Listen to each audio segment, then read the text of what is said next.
까지 말씀으로 바벨론에 하신 말씀이라, 바벨론에 하신 말씀이라, 이런 제목으로 말씀을 나누고자 합니다.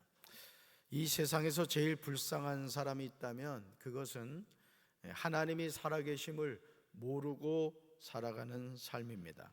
사람들 대부분은 자신이 어디에서 왔는가를 모르죠. 자신의 의지와 전혀 상관없이 부모님을 통하여 세상에 태어났다고 생각합니다. 그리고 생로병사의 과정을 거친다고 여깁니다. 그러나 우리의 삶은 하나님의 계획 속에 있는 줄로 믿습니다. 만약 우리가 우연히 이 세상에 존재하게 되었다면 우리는 우연히 이 세상을 떠나게 될 것입니다. 그러나 성경은 우리에게 나란 존재가 얼마나 소중한가를 말씀하십니다. 이사야 43장 4절에서 야곱을 창조하신 하나님이 지금 명확하게 말씀하고 계십니다. 우리 세 번역으로 같이 읽습니다.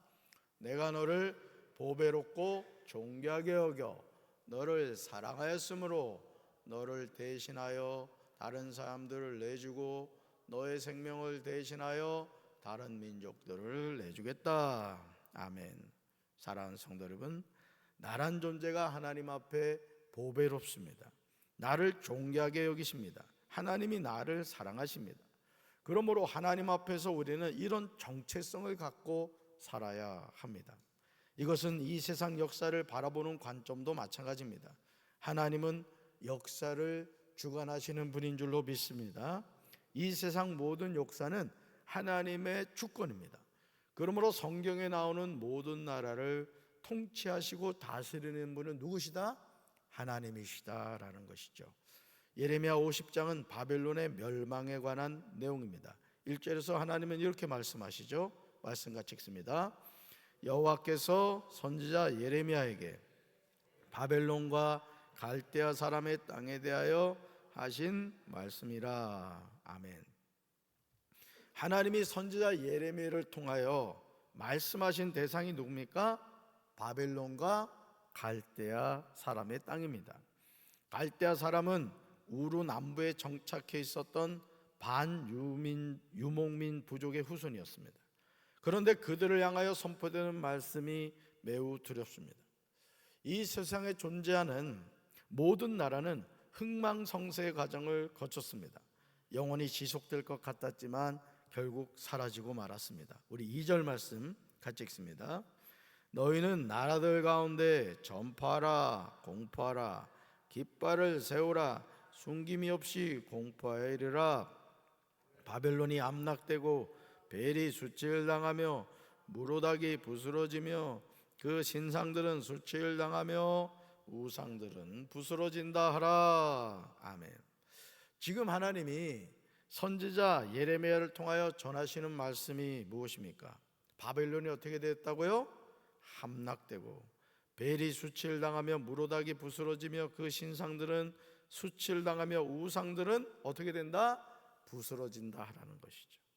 이것을 나라들 가운데 전파하라, 공포하라고 말씀하십니다. 이것은 바벨론의 멸망을 예고하는 내용입니다. 그런데 바벨론이 섬기던 우상도 함께 파괴되고 수치를 당하게 될 것이라고 말씀하십니다. 여기서 벨, 무로닥, 그 신상들, 우상들은 모두 이방의 우상들을 가리키는데 적용되었는데 하나님이 심판하신 거예요. 그러니까 그 나라만 심판하시는 것이 아니라 그 나라가 섬기고 있는 모두 심판한다. 우상들도 하나님이 심판하신다는 거죠. 사랑하는 성도 여러분, 이 세상에서 영원한 것은 아무것도 없습니다. 모든 것이 다 사라지죠. 바벨론 제국도 마찬가지고 그들이 섬기던 우상들도 마찬가지입니다. 사실은요, 이 바벨론 제국이 멸망한 것은요, 이 역사학자들이 미스테리라는 거예요. 어느 날 갑자기 이 제국이 망한 거예요. 그런데 오늘 놀랍게도 하나님은 그 바벨론 제국의 멸망에 관하여 정확하게 예언하고 있으시다는 것이죠. 그래서 하나님은 역사를 주관하시는 분이시다, 이렇게 우리가 말할 수 있는 거죠. 예레미야 50장 3절에서 하나님이 도구로 사용하는 바벨론을 심판할 나라가 나오는 것을 보게 되죠. 3절 같이 읽습니다. 이는 한 나라가 북쪽에서 나와서 그를 쳐서 그 땅으로 황폐하게 하여 그 가운데 사는 자가 없게 할 것임이라. 사람이나 짐승이 다 도망할 것임이니라. 아멘. 거기다 밑줄 그으세요. 이는 한 나라가 북쪽에서 나와서 또 그 가운데 사는 자가 없게 할 것입니다. 여러분, 이 바벨론 제국이 멸망하고요, 실제로 그 지역에 짐승들도 살지 않는다는 거예요. 그러니까 하나님이 심판하시고 예언하신 말씀이 정확하게 이루어졌다는 것이죠. 여기서 북쪽에서 나온 한 나라가 어느 나라를 가리키는 것인지는 구체적으로 나오지 않았습니다. 선지자 예레미야는 이 말을 자주 사용했는데 그 나라가 바벨론임을 알게 되죠. 사실 북이스라엘은 아수르에 멸망했고 남유다는 바벨론에 멸망하였습니다. 그러나 바벨론의 멸망과 관련된 내용이기에 우리는 이 시점에서 이에 대한 언급은 페르시아, 바사를 가리킨다는 사실을 알 수가 있습니다. 하나님이 사용하신 심판의 도구로 쓰인 것이죠. 바벨론을 쳐서 그 땅으로 황폐하게 합니다. 그 가운데 사는 자가 없습니다. 심지어 사람이나 짐승이 다 도망할 것이라고 하십니다. 얼마나 무서운 심판이야. 제국을 이루었던 그 땅에 사람도 짐승도 아무것도 살지 않게 될 것이라는 하나님의 무서운 심판인 겁니다. 사랑하는 성도들은, 우리는 역사를 주관하시는 하나님을 바로 알아야 될 줄로 믿습니다. 바로 믿어야 될 줄로 믿습니다. 그래서 하나님의 자녀는 항상 이 하나님의 말씀이 우리 신앙의 기준이 되는 거예요. 여러분, 우리가 초등학교 다닐 때 선생님들이 항상 이게 줄 맞추면 앞에 기준을 세웠단 말이에요. 그러면 기준 하면 어떻게 돼요? 나머지는 뒤에 가서 쫙 섰단 말이죠. 하나님의 말씀이 우리 인생의 기준이 되는 줄로 믿습니다. 그래서 항상 우리는 이 세상을 바라보는 것이 아니라 하나님의 말씀을 붙잡고 살아야 되는 거예요. 이것이 우리가 항상 하나님을 통하여 얻게 되는 위로인 거죠. 지금 당장 내 삶에 어려움이 있다고 할지라도 내 삶을 이끌어 가시는 하나님을 온전히 신뢰하고 의지하며 살아야 될 줄로 믿습니다. 이것이 승리하는 비결입니다. 예레미야 50장 4절에서 하나님은요, 놀라운 예언을 하세요. 이것은 이스라엘의 회복과 위로에 대한 말씀입니다. 이러한 미래의 회복에 참여하는 자들은 북쪽 이스라엘 왕국과 남쪽 유다 왕국이 다 포함되는 것을 보게 됩니다. 불가능하게 보이는 일을 하나님이 행하시는 거예요. 우리 4절 말씀 같이 읽습니다. 여호와의 말씀이니라. 그날 그때에 이스라엘 자손이 돌아오며 유다 자손도 함께 돌아오되 그들이 울면서 그 길을 가며 그의 하나님 여호와께 구할 것이며. 아멘. 여호와의 말씀이니라. 제가 어제 밑줄 그으라 그랬죠. 여러분이 미리 새벽 예배 나오시기 전에, 저녁에 주무시기 전에, 또는 새벽에 조금만 일찍 일어나셔서 오늘 50장이니까 50장을 읽으면서 여호와의 말씀이니라 이렇게 말씀 있으면 꼭 밑줄 그으시란 말이에요. 예레미야 50장 4절은 선지자 예레미야의 말이 아니죠. 그러니까 여러분, 이 4절 성경 말씀이 참 재미있는 게 하나님이 직접 말씀하신 것은 여호와의 말씀이니라 이렇게 써놔요. 그러니까 우리가 얼마나 하나님을 잘 안 믿는가를 아시는 거야. 그러니까 이거는 누가 하는 말이다? 내가 하는 말이다. 이걸 알려주시죠. 살아계신 여호와의 말씀입니다. 예레미야 29장 10절에는 그날과 그때가 언제인가를 구체적으로 말씀하고 있어요. 그죠? 오늘 4절에서 그날과 그때 이스라엘 자손이 돌아오며 유다 자손도 함께 돌아오되 이렇게 나왔잖아요. 그런데 예레미야 29장 10절에 그 날이 언젠가 나온다고요. 자, 말씀 같이 읽습니다. 여호와께서 이와 같이 말씀하시니라.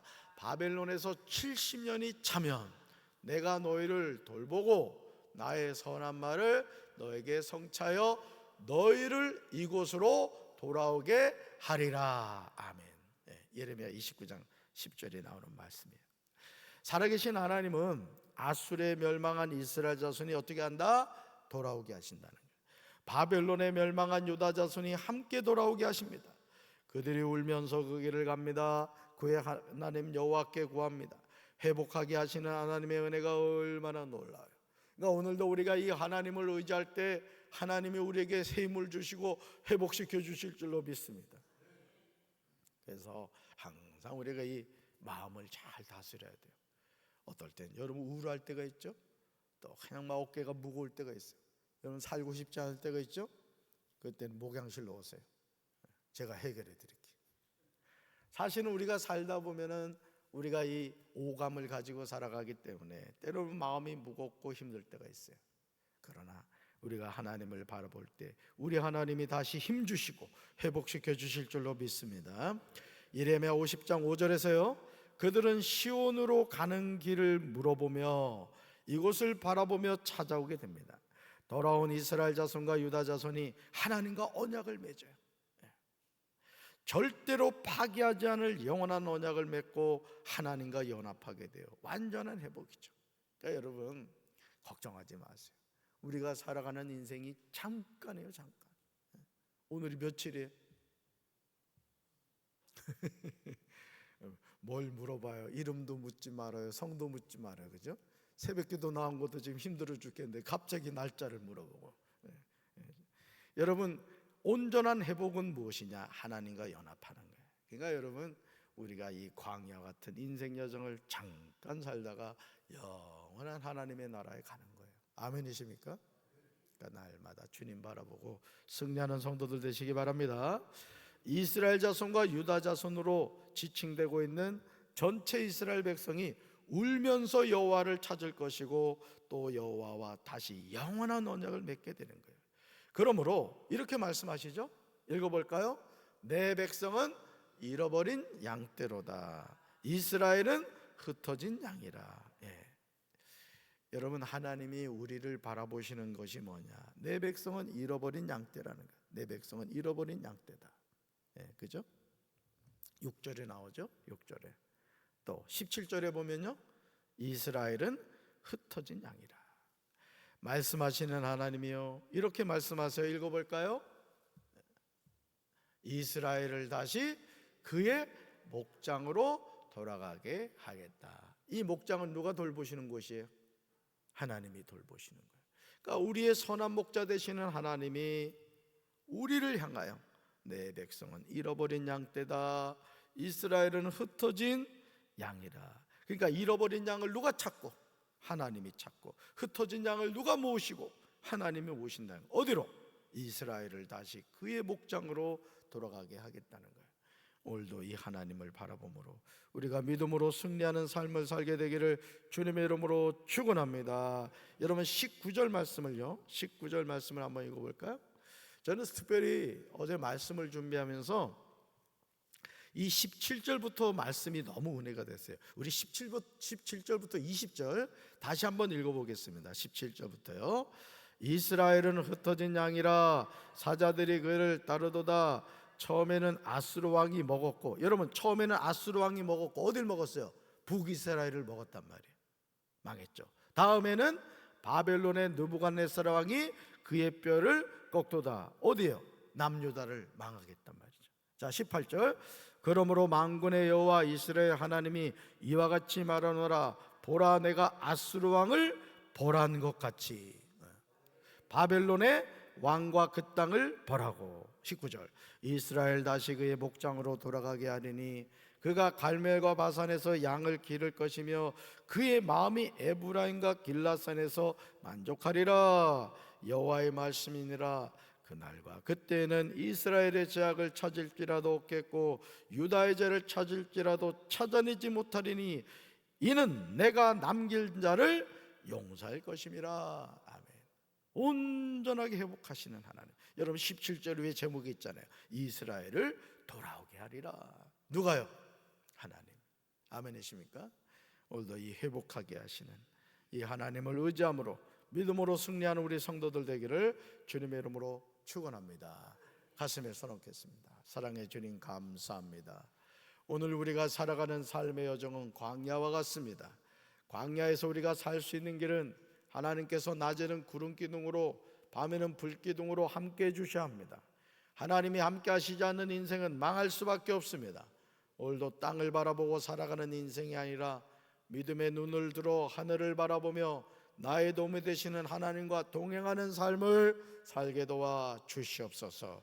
우울한 생각, 부정적인 생각, 불평과 원망이 우리의 마음과 생각과 입술에서 사라지게 하시고 항상 하나님께 감사합니다, 감사합니다, 그저 감사합니다, 감사의 고백을 통해 이 하루 승리하는 삶을 살게 하옵소서. 예수님 이름으로 간절히 축복하며 기도합니다. 아멘.